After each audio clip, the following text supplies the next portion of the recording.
faculty, and of course you guys, the class of 2013. Also, hi Mom. I have to say that from up here, you guys really look fabulous. And since Nick Moodis reminded us why this is important a few days ago, thank you Nick, job well done. It really is amazing to see all of us here in our caps and gowns. I can't believe it, but today is the day, and we're finally graduating from the best high school in the entire SAU 16. As a class, we have been through some serious ups and downs. Highs for me definitely include Zumba at Winter Carnival, the Memorial Day assemblies, and our recent trip to Six Flags. Great experiences like these have been made possible by the amazing teachers here at EHS. To the high school faculty, I would like to convey my appreciation for your dedication to the students of this district and to the faculty and staff of all the district schools. On behalf of the senior class, I would like to thank you for all you have done over the years to educate the class of 2013. To Mr. Kiley specifically, I would like to give a huge thank you for all your enthusiasm and effort. I know our class certainly appreciates it.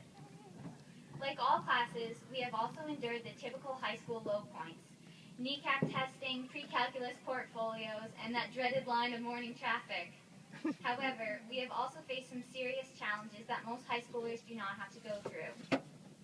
I would be remiss if I continued to address all of you sitting here tonight if I did not mention the two classmates who are not. Although Chris and Brandon will not be walking with us tonight, their presences are strongly felt. I think we can all agree that losing two incredible individuals far too soon has been more than a little tough. At the same time, these two have brought us closer as a class and have put everything into perspective. Chris and Brandon are both very much a part of the class of 2013, and they have helped shape us into the strong group we are. I really am excited to be speaking to you tonight, but I do have to ask, isn't it ironic that the reward for 4 years of extremely hard work is public speaking? It's the #1 fear in America. Death is #2. It's followed by disease, spiders, the AP Calc midterm, and Mr. Monahan when it rains on graduation day. Now, that's crazy. So, what makes us so afraid to stand up at the podium for a few minutes? Well, for me right now, it's certainly very significant that every embarrassing mistake I'm about to make is sure to end up on YouTube and follow me for the rest of my life. Though a viral YouTube video could finally get me on the Ellen Show. Specific reasoning aside, the fact that Americans fear public speaking above everything else is absurd. I think this reveals something about the absurdity of fear itself. What is there to gain from all the dread and anxiety? I found out my answer to this just last Sunday while I was competing at the International Yoga Asana Championships. As it was the most high-stakes competition I could ever hope to qualify for, I was understandably nervous before I even saw the stage.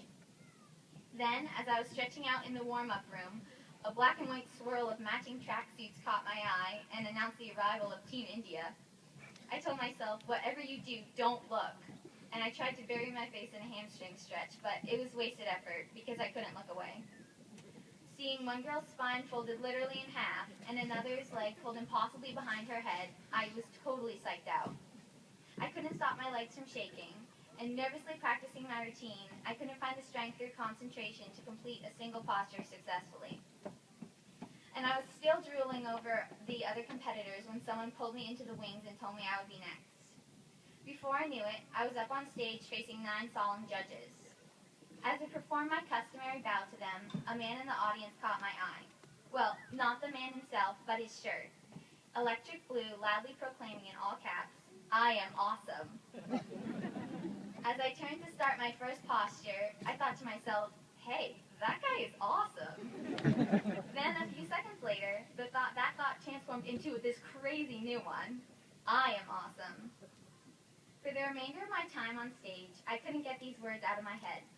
Instead of remembering how much pressure was on me, or how many people were watching me, or how much more flexible all the other competitors were, I just reminded myself, I'm awesome.